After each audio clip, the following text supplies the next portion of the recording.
മുസ്ലിം league എന്ന് പറയുന്ന സംഘടന കേരളത്തിൽ അതുണ്ടായത് കേരളത്തിലെ പണ്ട് കാലത്തെ മുജാഹിദ് പണ്ഡിത നേതാക്കന്മാരുടെ കഠിനാധ്വാനങ്ങളുടെ ഫലമായിട്ടുണ്ടായതാണ്. തങ്ങന്മാരുടെ കൂട്ടത്തുനിന്ന് ലീഗിന്റെ തലപ്പത്തേക്ക് ആദ്യമായി വരുന്ന നേതാവിന്റെ പേര് സയ്യിദ് അബ്ദുറഹ്മാൻ ബാഫക്കി തങ്ങൾ എന്നാണ്. സയ്യിദ് അബ്ദുറഹ്മാൻ ബാഫക്കി തങ്ങള് കോഴിക്കോട്ട് അരിക്കച്ചവടക്കാരനാണ്. കോഴിക്കോട് വല്ലങ്ങാടിയിൽ അരിക്കച്ചവടം ചെയ്തിരുന്ന കോൺഗ്രസ് രാഷ്ട്രീയം ഉണ്ടായിരുന്ന സയ്യിദ് അബ്ദുറഹ്മാൻ ബാഫക്കി തങ്ങൾ ലീഗുകാരനല്ല. സയ്യിദ് അബ്ദുറഹ്മാൻ ബാഫക്കി തങ്ങളുടെ പൊതുജീവിതം, രാഷ്ട്രീയ ജീവിതം എന്ന് പറയുന്നത്, ഞാനിവിടെ നിങ്ങൾ ഏതൊക്കെ രാഷ്ട്രീയക്കാരുള്ളതെന്ന് അറിയില്ല, ഞാൻ രാഷ്ട്രീയമല്ല പറയുന്നത്, എനിക്ക് പറയാനുള്ളത് മുജാഹിദ് പ്രസ്ഥാനമാണ്. ഞാൻ പറയുന്നത് സയ്യിദ് അബ്ദുറഹ്മാൻ ബാഫക്കി തങ്ങൾ എന്ന് പറയുന്ന സയ്യിദ് കുടുംബത്തിൽ നിന്നുള്ള ഒരാള് കോഴിക്കോട്ടെ അരിക്കച്ചവടത്തിൽ വളരെ പ്രഗത്ഭനായി ഇങ്ങനെ തിളങ്ങി നിന്നൊരു കാലത്ത് അദ്ദേഹത്തിനുണ്ടായിരുന്ന പൊതുപ്രവർത്തനം എന്ന് പറയുന്നത് ഇന്ത്യൻ നാഷണൽ കോൺഗ്രസ് ആണ്. കോൺഗ്രസിന്റെ നേതാവായിരുന്നു അദ്ദേഹം. കോൺഗ്രസിന്റെ പ്രവർത്തനങ്ങളിലാണ് അദ്ദേഹം ഉണ്ടായിരുന്നത്. ബാഫക്കി തങ്ങൾ കോൺഗ്രസ് ആയിരുന്നപ്പോഴും കേരളത്തിൽ ലീഗുണ്ട്.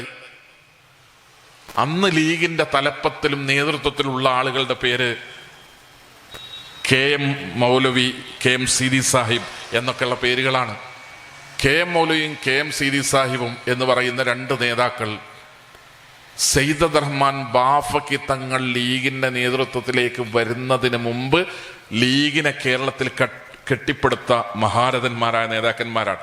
ഇന്ന് അബ്ദുസമദ് പൂക്കോട്ടൂരിനെ പോലുള്ള ആൾക്കാർ ലീഗിന്റെ ചരിത്രം പറയും. അവർ പറയുമ്പോൾ 1948 മാർച്ച് മാസം 10-ാം തീയതി രാജാജി ഹാളിൽ വെച്ച് മദ്രാസിൽ വെച്ചിട്ട് മുസ്ലിം ലീഗ് രൂപീകരിക്കപ്പെട്ടു, കായിദമില്ലത്ത് മുഹമ്മദ് ഇസ്മായിൽ സാഹിബ് എന്നൊക്കെ ഇങ്ങനെ പറഞ്ഞു വന്നിട്ട് മദ്രാസിൽ നിന്ന് അദ്ദേഹം നേരെ വണ്ടി കയറിയിട്ട് അബ്ദുസമദ് പൂക്കോട്ടൂര് കോഴിക്കോട് വന്നിട്ട് ബാഫക്കി തങ്ങൾ എടുക്കും. ബാഫക്കി തങ്ങൾ, പൂക്കോയ തങ്ങൾ, ഷിഹാബ് തങ്ങൾ എന്ന് പറഞ്ഞിട്ട് അങ്ങനെ ലീഗിന്റെ ചരിത്രം പറഞ്ഞു വരും. ഇതിന്റെ ഇടയിൽ വേറെ കുറെ ആൾക്കാരുണ്ട്. സയ്യിദ് അബ്ദുറഹ്മാൻ ബാഫക്കി തങ്ങളുടെ മുമ്പ് ലീഗിന്റെ നേതൃത്വത്തിൽ ഉണ്ടായിരുന്ന മുജാഹിദ് പണ്ഡിതന്മാര്, നേതാക്കന്മാരുണ്ട്.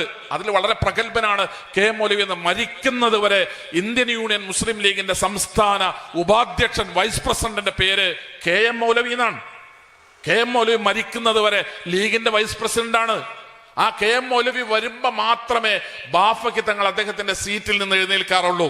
ലീഗ് രാഷ്ട്രീയത്തിൽ ഏത് നേതാവ് വരുമ്പോഴും ബാഫക്കി തങ്ങളുമാണ് ലീഗിന്റെ പ്രസിഡന്റുമാണ്. ഇരിക്കുന്ന സീറ്റിൽ നിന്ന് എഴുന്നേൽക്കൂല. ഇരിക്കുന്ന ഇരിപ്പിടത്തിൽ നിന്ന് എഴുന്നേറ്റ് സയ്യിദ് അബ്ദുറഹ്മാൻ ബാഫക്കി തങ്ങൾ സ്വീകരിച്ചിരുന്ന ഒരൊറ്റ നേതാവേ സംസ്ഥാന മുസ്ലിം ലീഗ് കമ്മിറ്റിയിൽ ഉണ്ടായിരുന്നു. ആ നേതാവിന്റെ പേരാണ് തയ്യിൽ മുഹമ്മദ് കുട്ടി മുസ്ലിയാർ എന്ന് പറയുന്ന KM മൗലവി എന്ന ലീഗിന്റെ നേതാവ്. ആ KM മൗലവിയും ബാഫക്കി തങ്ങളും കൂടെ ഒരുമിച്ചുള്ളപ്പോ ഒരു സദസ്സ് പിരിയുമ്പോ ആ സദസ്സ് പിരിയുമ്പോ പ്രാർത്ഥിക്കുവാർ, ദുആ നടത്തുന്നത് ബാഫക്കി തങ്ങളല്ല. KM മൗലവിയുള്ള ഒരു സദസ്സിൽ പോലും സയ്യിദ് അബ്ദുറഹ്മാൻ ബാഫക്കി തങ്ങൾ ദുആ നടത്തിയിട്ടില്ല. ദുആ നടത്താൻ ബാഫക്കി തങ്ങൾ ഏൽപ്പിക്കാറുള്ളത് KM മൗലവിയാണ്. ഇന്ന് സമസ്തക്കാർക്ക് മുജാഹിദ് എന്ന് പറയുമ്പോൾ ലീഗിനെ തൊടാൻ പാടില്ല, ലീഗുകാര് മുജാഹിദിലേക്ക് വരാൻ പാടില്ല, ചന്ദ്രികയിൽ മുജാഹിദിന്റെ ഒരു വാർത്ത ചന്ദ്രികയിൽ വരാൻ പാടില്ല, അടുക്കാൻ പാടില്ല, പോകാൻ പാടില്ല, മുണ്ടാൻ പാടില്ല എന്നൊക്കെ പറയുന്നൊരു കാലാണ്.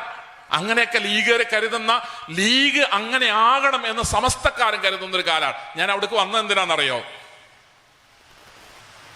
ഹൈദരാബാദ് ആക്ഷൻ കാലത്ത് പാണക്കാട് പൂക്കോയത്തങ്ങൾ, PMSA പൂക്കോയത്തങ്ങൾ, പുതിയ മാളിയേക്കൽ സയ്യിദ് അലവി പൂക്കോയത്തങ്ങള് പോലീസ് പിടിച്ച് ജയിലിൽ, ഹൈദരാബാദ് ആക്ഷൻ കാലത്ത് പൂക്കോയത്തങ്ങൾ ജയിലിലിട്ടപ്പോ പൂക്കോയത്തങ്ങളുടെ കൂടെ വേറൊരാളും കൂടെ ഉണ്ടായിരുന്നു ജയിലിൽ. അദ്ദേഹത്തിന്റെ പേരാണ് NV അബ്ദുസ്സലാം മൗലവി. ജയിലിലെ പകലുകൾ സുബഹി നിസ്കാരം കഴിഞ്ഞാൽ NV അബ്ദുസ്സലാം മൗലവിയും പൂക്കോയത്തങ്ങളും ഉൾപ്പെടെയുള്ള ലീഗ് നേതാക്കന്മാർ ജയിലിൽ അടക്കപ്പെട്ടപ്പോ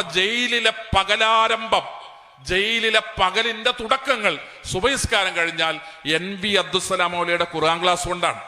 NV അബ്ദുസ്സലാം മൗലവിയുടെ ഖുർആൻ ക്ലാസിന്റെ മുമ്പിലിരിക്കുന്ന ഒന്നാമത്തെ മനുഷ്യന്റെ പേര് കേരളത്തിലെ സമസ്തക്കാരൻ അറിയോ? കേരളത്തിലെ സുന്നികൾക്ക് അറിയുമോ? NV അബ്ദുസ്സലാം മൗലവി എന്ന് പറയുന്ന കേരള നദുവത്തുൽ മുജാഹിദിന്റെ ഒന്നാമത്തെ ജനറൽ സെക്രട്ടറിയുടെ ഖുർആൻ ക്ലാസിന്റെ മുമ്പിലിരിക്കുന്ന ആദ്യത്തെ മനുഷ്യന്റെ പേരാണ് പുതിയ മാളിയേക്കൽ സയ്യിദ് അലവി പൂക്കോയത്തങ്ങൾ, PMSA പൂക്കോയത്തങ്ങൾ. പൂക്കോയത്തങ്ങളെക്കാൾ വലിയൊരു തങ്ങളോ അതിനേക്കാൾ വലിയൊരു സുന്നിയൊന്നും കേരളത്തിൽ ഉണ്ടായി എന്ന് ഞങ്ങൾക്ക് ആർക്കും തോന്നുന്നില്ല. ഇപ്പൊ വലിയ മുജാഹിദ് വിരോധം പറഞ്ഞ് ലീഗിൽ ഇങ്ങനെ വലിയ കുഴപ്പങ്ങൾ ഉണ്ടാക്കിയിട്ട് മുജാഹിദ് ലീഗൊക്കെ കൂടി മുജാഹിദിലേക്ക് പോവുകയാണ് എന്ന് പറഞ്ഞ് വിപ്ലവവും ഫിത്നയും ഉണ്ടാക്കുന്ന ആൾക്കാർ അവരുടെ സ്വാർത്ഥമായ താല്പര്യങ്ങൾക്ക് വേണ്ടിയാണ് അത് ഉണ്ടാക്കുന്നത്.